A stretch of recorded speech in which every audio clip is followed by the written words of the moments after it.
নমস্কার বন্ধুরা, welcome to cricket and football hub. তো বন্ধুরা, এই ভিডিওতে তোমাদের মধ্যে বেশ কয়েকটা গুরুত্বপূর্ণ আপডেট নিয়ে আলোচনা করার আছে। সেহেতু এই ভিডিওটা একটুও না স্কিপ করে তোমাদের পুরোটা দেখার অনুরোধ থাকলো।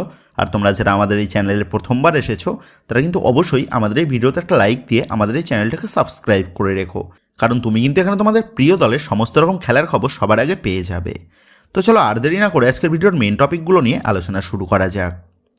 সো ফার্স্ট অফ অল যদি আজকের আইএসএলের ম্যাচ নিয়ে কথা বলা যায়, তো তোমরা জানো ইতিমধ্যেই আইএসএল 2026-এর 5টা ম্যাচ অনুষ্ঠিত হয়ে গেছে। আর আজকের ষষ্ঠ ম্যাচে মুখোমুখি হতে চলেছে সন্ধ্যে 7:30 থেকে মুম্বাই সিটি এফসি বনাম চেন্নাইন এফসি। তো এই দুই দল এই চলতি মরশুমে নিজেদের দলে একাধিক ভালো মানের প্লেয়ারদের দলে সই করেছে। একদিকে চেন্নাইন এফসি দলে রয়েছে বিদেশিদের মধ্যে Elsinho, Eduardo Kau, Mohamed Ali Bemammer, Nogueira, Inigo মার্টিনদের মতন সেরা বিদেশি প্লেয়াররা। অপরদিক দিয়ে মুম্বাই সিটি এফসির স্কোয়াডে বিদেশিদের মধ্যে রয়েছে Nuno race, Johnny Kauko, George Ortiz Mendoza এবং জর্জ পেরেরা ডায়াজের মতন আইএসএল পরীক্ষিত বিদেশি প্লেয়াররা। সেক্ষেত্রে বলাই যায় এই দুটি দলেই সেরা সেরা মানের কিছু বিদেশি খেলোয়াড়রা রয়েছে, যারা নিজেদের দায়িত্বে ম্যাচের রং বদলে দেওয়ার ক্ষমতা রাখে। এর পাশাপাশি আবার এই দুই দলে সেরা মানের কিছু স্বদেশি প্লেয়াররাও কিন্তু যুক্ত রয়েছে। সেক্ষেত্রে আজ সন্ধ্যে 7:30 থেকে আমরা যে একটা হাড্ডাহাড্ডি ম্যাচের সাক্ষী থাকতে চলেছি তা কিন্তু বলাই যায়। তো বন্ধুরা, তোমরা কমেন্ট করে জানিয়ে দিও তোমাদের মতে এই ম্যাচে কোন দলের জয় পাওয়ার সম্ভাবনাটা বেশি বলে মনে হচ্ছে। এই বিষয়ে তোমাদের মতামতটা অবশ্যই নিচে কমেন্ট করে জানিয়ে দিও। তো যাই হোক, এবারে নেক্সট আপডেটটা বেরিয়ে আসছে মোহনবাগান থেকে বিদায় নেওয়া এক তারকা প্লেয়ারের বিষয় নিয়ে। তো সেই প্লেয়ারটা আর কেউ নয়, সেই প্লেয়ারটা হচ্ছে 26 বছর বয়সী ভারতীয় সেন্টার ব্যাক পজিশনের প্লেয়ার সৌরভ ভানওয়ালা। 20 লাখ টাকা মার্কেট ভ্যালুর এই সৌরভ সে সেন্টার ব্যাক পজিশনের পাশাপাশি রাইট ব্যাক পজিশনেও খেলতে অভ্যস্ত। দীর্ঘকায় উচ্চতা সম্পন্ন এই তরুণ ডিফেন্ডারটা 2024-25 মরশুমে নামধারী এফসির দল থেকে সে যোগ দেয় মোহনবাগানের রিজার্ভ দলে, এবং সেই মরশুমে মোহনবাগানের রিজার্ভ দলের হয়ে দুর্দান্ত পারফরমেন্সের কারণে মোহনবাগানের সিনিয়র দলেও কিন্তু প্রমোট হয় এই সৌরভ। মোহনবাগানের সিনিয়র দলের হয়ে আইএসএলে 3টে ম্যাচ এবং সুপার কাপ এবং ডুরান্ড কাপে 3টে ম্যাচ খেলে এই সৌরভ। এই সৌরভের মধ্যে যা কোয়ালিটি ছিল তাতে কিন্তু এই প্লেয়ারটা সে আগামীতে মোহনবাগানের একজন নির্ভরযোগ্য ডিফেন্ডার হিসাবে নিজেকে প্রমাণ করতে পারত। তবে মোহনবাগান দলে তেমন একটা সুযোগ না পাওয়ার কারণে সৌরভ সে কিন্তু মোহনবাগান ছাড়ার সিদ্ধান্ত নেয়। আর বর্তমানে দাঁড়িয়ে যেমনটা জানা গেছে, মোহনবাগান ছাড়ার পর এই তরুণ ডিফেন্ডারটা 3 মরশুমের একটা লম্বা চুক্তিতে যোগ দিল ওড়িশা এফসি দলে। সেক্ষেত্রে এই সৌরভের ভবিষ্যৎ জার্নির জন্য আমাদের সকলের তরফ থেকে তাকে অনেক শুভেচ্ছা বার্তা রইল, এবং আমরা সকলেই আশা করব ওড়িশা এফসি জার্সিতে এই সৌরভ নিজের সেরা পারফরমেন্সটা উজাড় করে দিয়ে আগামীতে আমাদের ভারতীয় ফুটবলের একটা সম্পদ হয়ে উঠবে। সো এবার নেক্সট আপডেটটা বেরিয়ে আসছে মোহনবাগানের একটা বড় অ্যাডভান্টেজ নিয়ে। তো তোমরা জানো চলতি মরশুমে মোহনবাগান দল তারা 13টা ম্যাচের মধ্যে 7 থেকে 8টা ম্যাচ তারা খেলতে চলেছে নিজেদের হোম গ্রাউন্ডে। তবে বর্তমানে দাঁড়িয়ে যে লেটেস্ট আপডেটটা জানা গেছে তা হলো এই 7-8টা ম্যাচের পাশাপাশি মোহনবাগান তারা কিন্তু আরও একটা ম্যাচ নিজেদের হোম গ্রাউন্ডে খেলতে চলেছে, আর সেই ম্যাচটা হচ্ছে ওড়িশা এফসির বিরুদ্ধে। তো প্রকাশিত হওয়া সূচি অনুযায়ী আগামী 6 তারিখ ওড়িশা এফসির বিরুদ্ধে মোহনবাগানের অ্যাওয়ে ম্যাচ ছিল। তবে বর্তমান সময়ে দাঁড়িয়ে যে লেটেস্ট আপডেটটা প্রকাশ্যে আসছে তা হলো ওই দিন কলিঙ্গ স্টেডিয়ামে জাতীয় পর্যায়ের এক প্রতিযোগিতার জন্য আগে থেকেই কলিঙ্গ স্টেডিয়াম বুক ছিল, যার ফলে 6 তারিখ কলিঙ্গ স্টেডিয়ামে ম্যাচ আয়োজন করা কিন্তু কোনো মতেই সম্ভব নয়।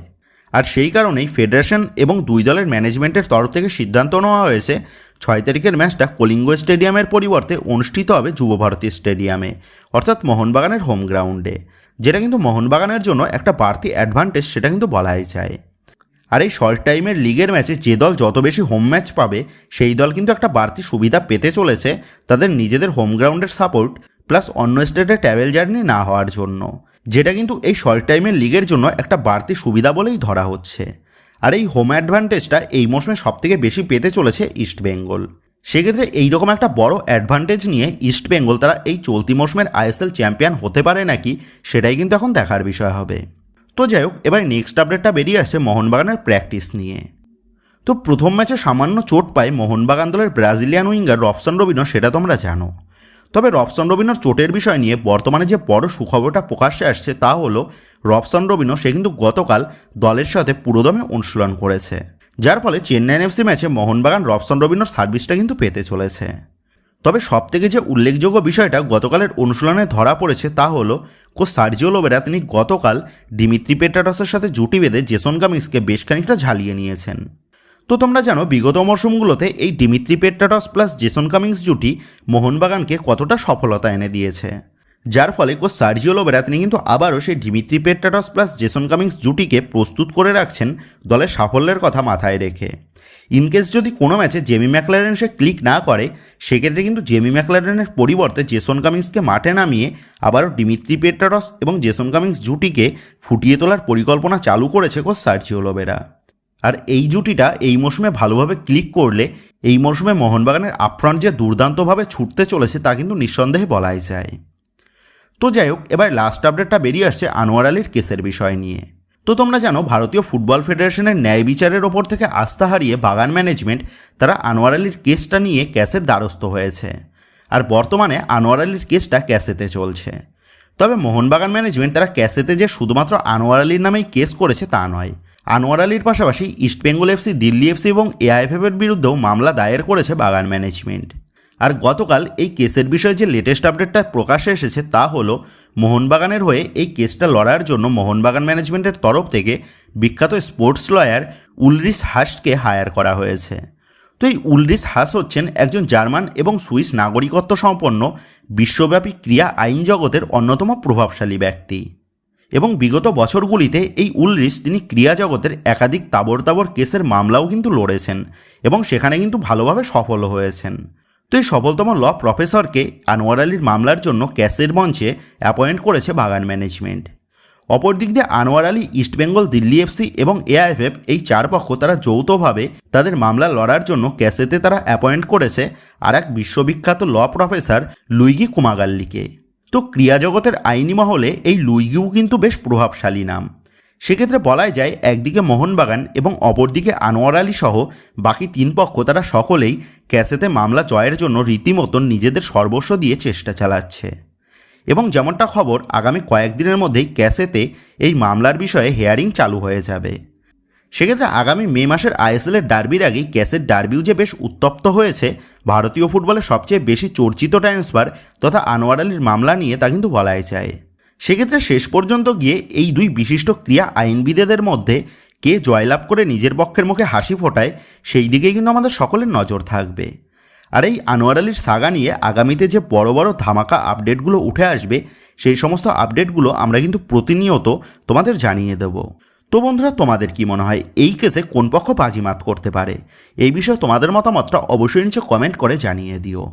তো বন্ধুরা, এই ভিডিওতেই গুরুত্বপূর্ণ আপডেট করা নিয়েই তোমাদের মধ্যে আলোচনা করার ছিল। তো আশা করি ভিডিওটা তোমাদের ভালো লেগেছে। তো যদি ভিডিওটা ভালো লেগে থাকে তাহলে ভিডিওতে লাইক দিয়ে চ্যানেল সাবস্ক্রাইব করে পাশে থাকা বেল আইকনটা অবশ্যই প্রেস করে দিও। আর তোমরা যারা এখনও পর্যন্ত আমাদের সোশ্যাল মিডিয়া পেজের সাথে যুক্ত হওনি তারা নিচে ডেসক্রিপশন বক্সের লিঙ্ক থেকে আমাদের সোশ্যাল মিডিয়া পেজের সাথে যুক্ত হয়ে যেও, কারণ এখন কিন্তু সমস্ত রকমের লেটেস্ট আপডেটগুলো সবার আগে আমাদের সোশ্যাল মিডিয়া পেজেই পোস্ট করা হয়। আর তোমরা এখন ফেসবুক এবং ইনস্টাগ্রামে গিয়ে তোমরা আমাদের এই চ্যানেলের নাম লিখে সার্চ করলেও তোমরা কিন্তু আমাদের ফেসবুক এবং ইনস্টাগ্রাম পেজটাও খুঁজে পেয়ে যাবে।